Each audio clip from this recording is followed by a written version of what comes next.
Hello and welcome to Nephi 9th Family Search Series. We had hoped to have had more videos completed by now, but we have hit some major bumps in the road. This video will concentrate on creating a free account and signing or logging in. We will also do some research on two names. Plus, we'll discuss elements of the first couple of pages in FamilySearch.org. As Jesus Christ, our Savior, died for us, we do this work in response to his admonition to search out our ancestors that they may be remembered and that they may have the saving ordinances performed for them vicariously.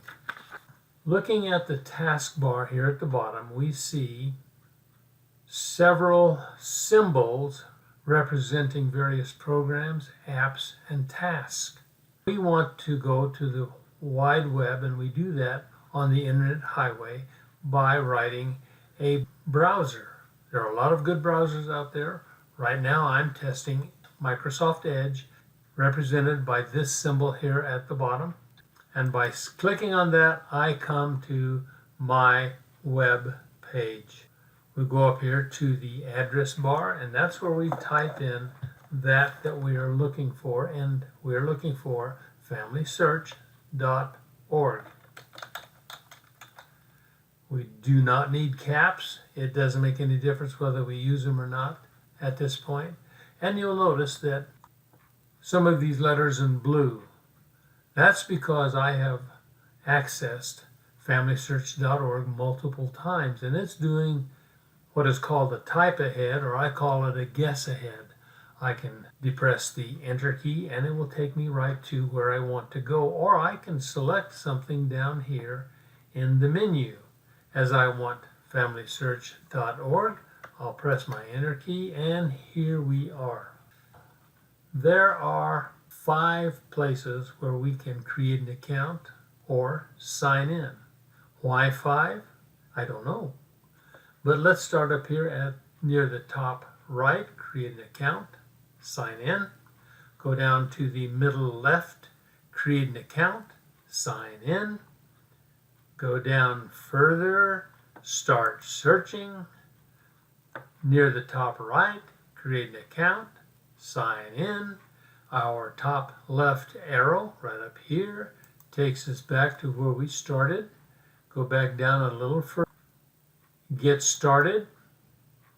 Here we can create a free account, or we can sign in. Use our top left arrow. Go down a little further and again create a free account or sign in. Let's talk about creating a free account. Select that button. Comes up here, asks for our names, asks for our birth information. Am I a boy or am I a girl? Now this is how someone was born, not how they may identify it later in life. The reason is these records are going to last for hundreds of years and be continually added to. And 100 years down the road, when someone is looking where Mary and Robert had a boy named Henrietta. How confusing. So we need to be correct on that. This is a very important box here. I am a member of the Church of Jesus Christ of Latter-day Saints. So use my record information to help me get started.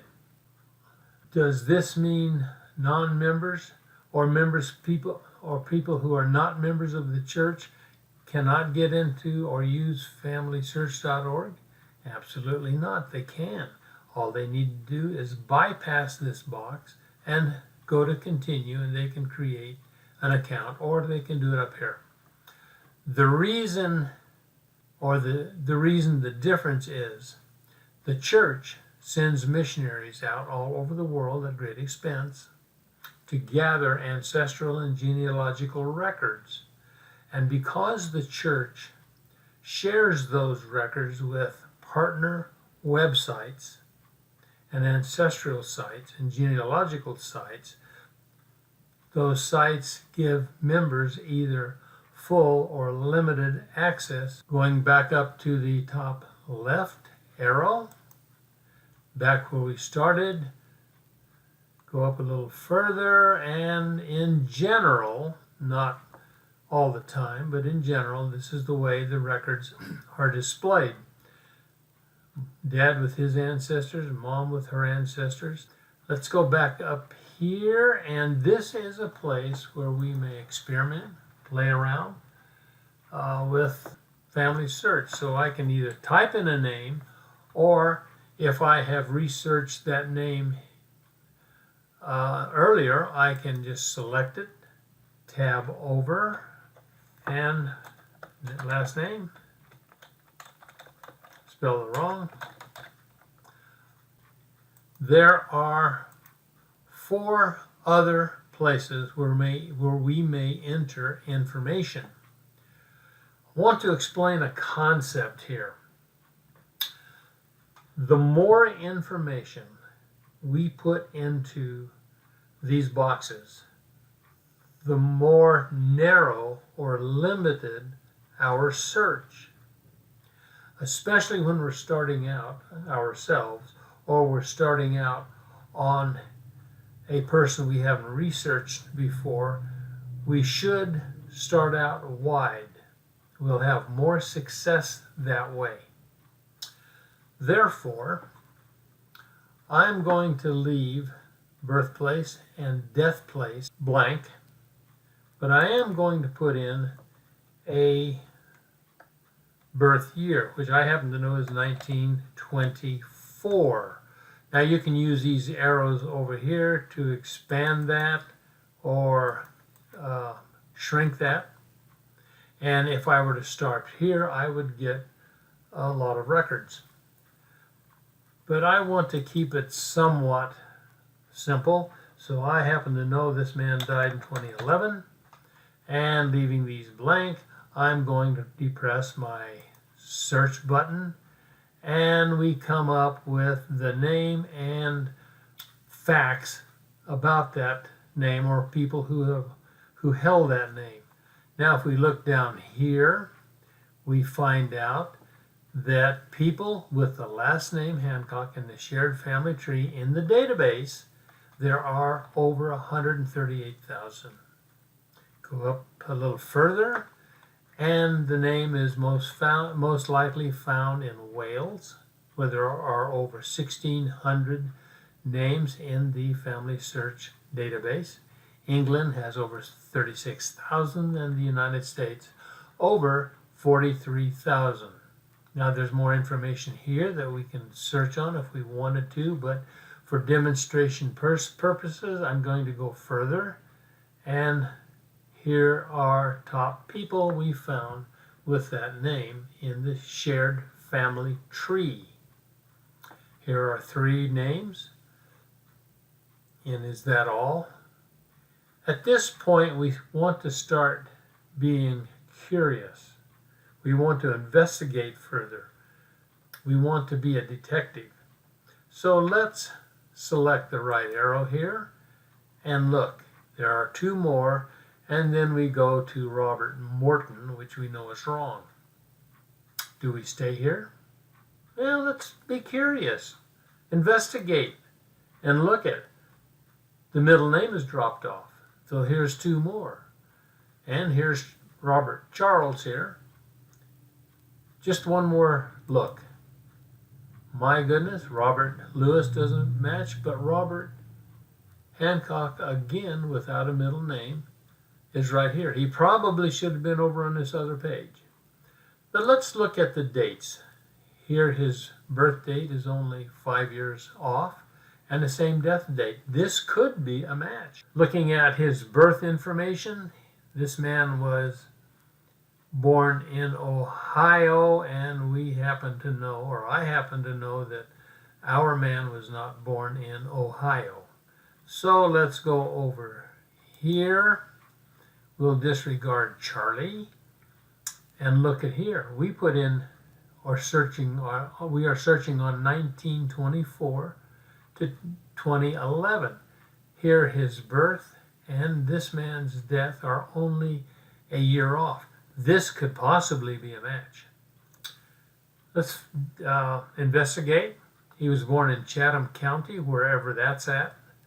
And if we didn't have any more information, we could open a new tab in Windows, type in Chatham County, comma, USA or United States, and find out a lot of information about Chatham County, the state it's in, the cities contained therein, the population, in historical information.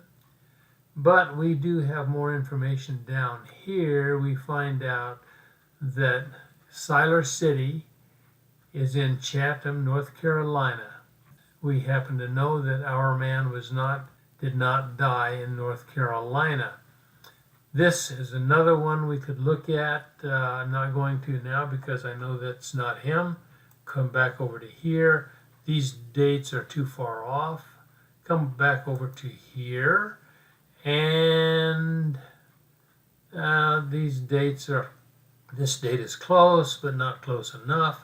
But we look here and we have the dates that we put in. This could be a match. Let's go down a little further, and we happen to know this man was born in Texas. There's a match. We happen to know that he died in Arkansas. Here's a match.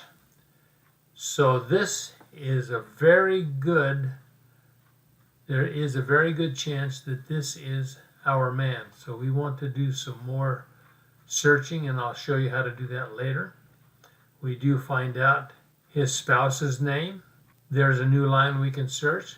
His mother's name, a new line we can search on, and his father's name, a new line we can search on. The red dots represent women, and the blue dot represents men. And look, my goodness, there's a lot of information about this man. Let's go back, and I'm going to down to start searching. A whole different page. You remember we can sign in here or create an account from here. All right, let's go back here and let's put in Robert Martin. And because I have searched that name before, I can just select it here.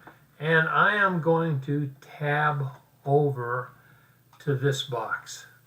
If I take my mouse or my hand and hover over it, it says match first names exactly.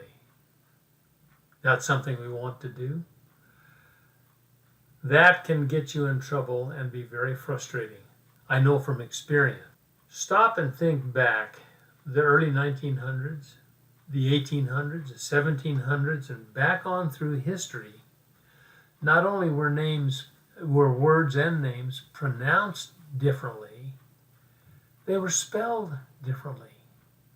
Or we may be working in a foreign language because a lot of us came from Germany, from Ireland, from all over the world, China.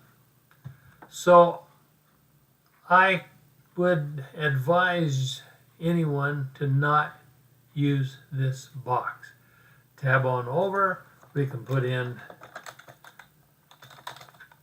all right, and go from there. But I want to demonstrate something else, so I am going to put in Henry Abner. I'm going to tab over. I want to avoid that with the plague, and I'm over to here. Okay, Henry Abner. If we look at this, we can search on a lot of different and additional information. We can, if we know the marriage information, residence, his death, other events in his life, we can search on his wife, dad, mom, aunt, uncle, brother, sister, child, if we know all that information. Let's take a look at spouses' first names or initials, whatever we have. We don't want to match exactly. We can get in trouble. spouse's last name, maiden name if we know it. We could use a married name, but that could be problematic. The reason I say that is, remember back in history, we had wars where lots and lots of people were killed, men and women, children. We had disease that took people, sicknesses that took people. Therefore, there were multiple marriages. So if we know the history of the spouse, if they had multiple marriages, we would have to search on each of those marriages, but we would have to be very careful because a lot of people had the same names. So that takes some research. Now, for our particular purpose right now, demonstration purposes, I'm not going to fill anything in there, but I am going to put in a year range. At this point, we need to do some deductive reasoning, and a knowledge of history helps. Through research, I found out that Henry's father was a Civil War soldier from beginning to end, 1861 through part of 1865.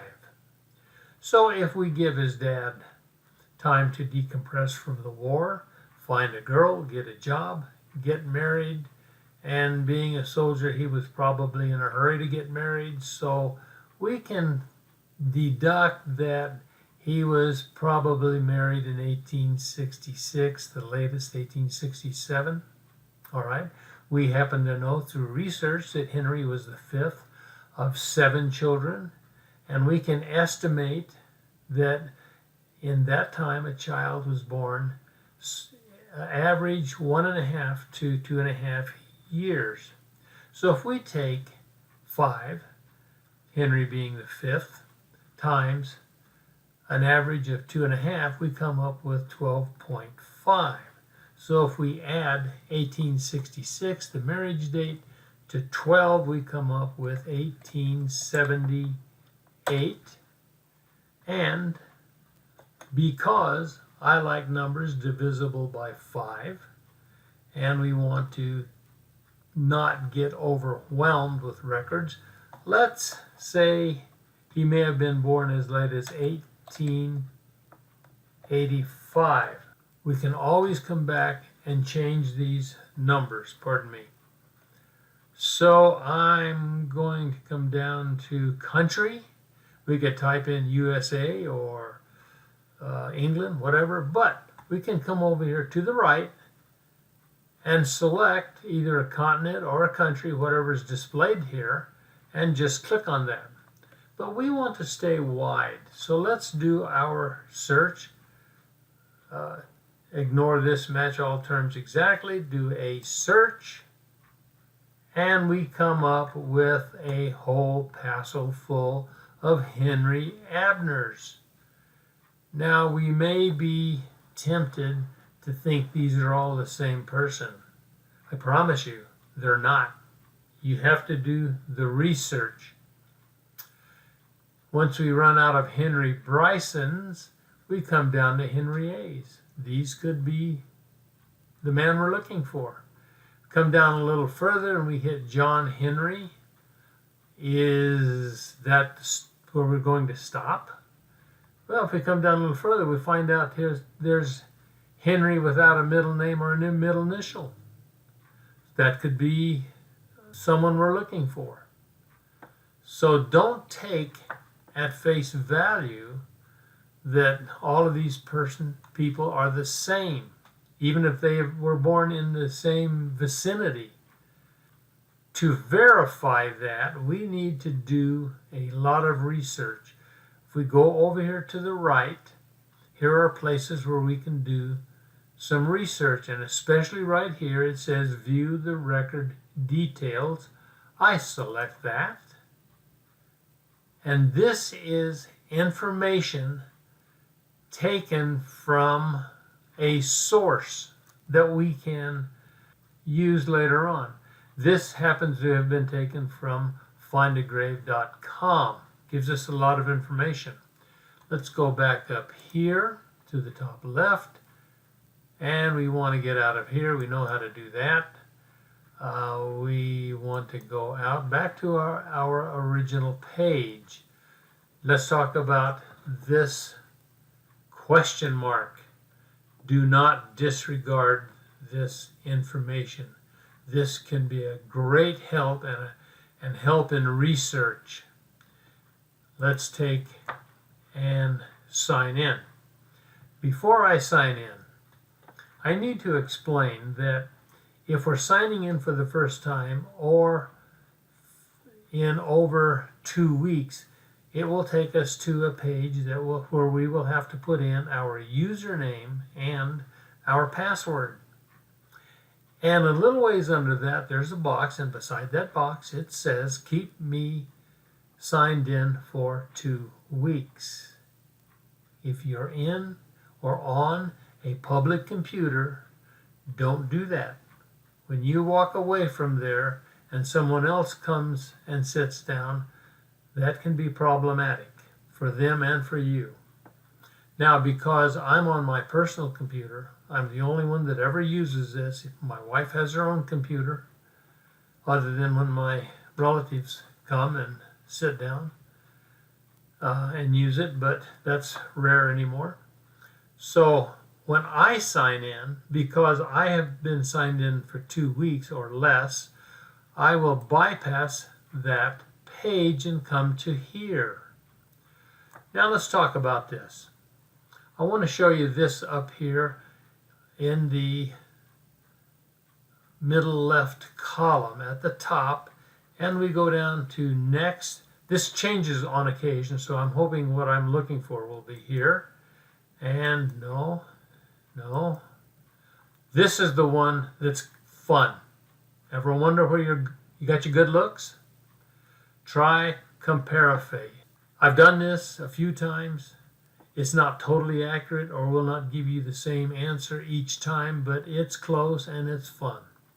Let's go back over here to the middle left column, New Volunteer Opportunities, because millions of people over many years have been inputting names into FamilySearch.org.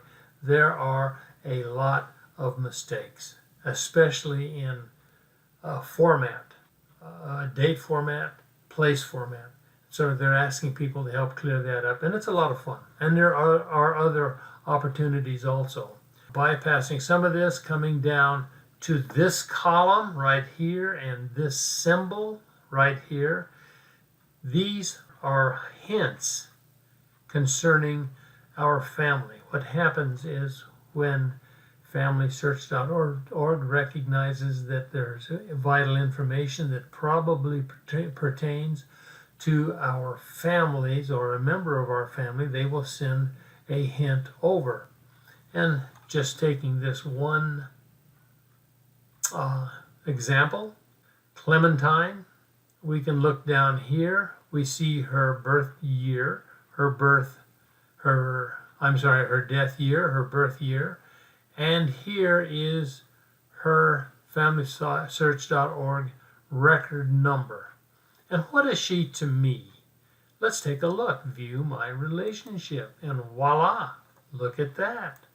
We find out that my Aunt Clemmy, that's how I knew her, was a sister-in-law to one of my grandmothers. Now, if I were to select Clementine's name right here and click on it, it would take me to her full person page. That's not what I want to do here. I want to demonstrate that by using your mouse wheel, you can expand or contract the information, or you can use the plus key or minus key, or holding down the left mouse button, we can go around and around. I don't know why you would do that, but now let's look at the hint or the hints. Texas birth and christenings, 1840 to 1981. Here's a 1940 census, and here are marriage records. Now look, different last names. Are these the same person?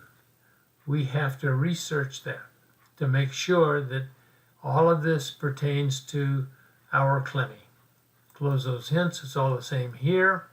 This is just information. These are people that I have looked at. The rest of this you can look at yourself. I want to come over here to Agatha Agnes and explain this column here in the middle left.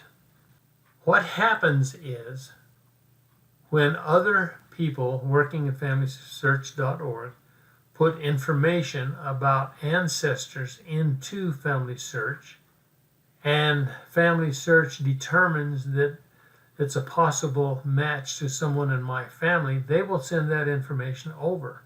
And the person that put this information's name is down here at the bottom, and how long ago that person put this information in.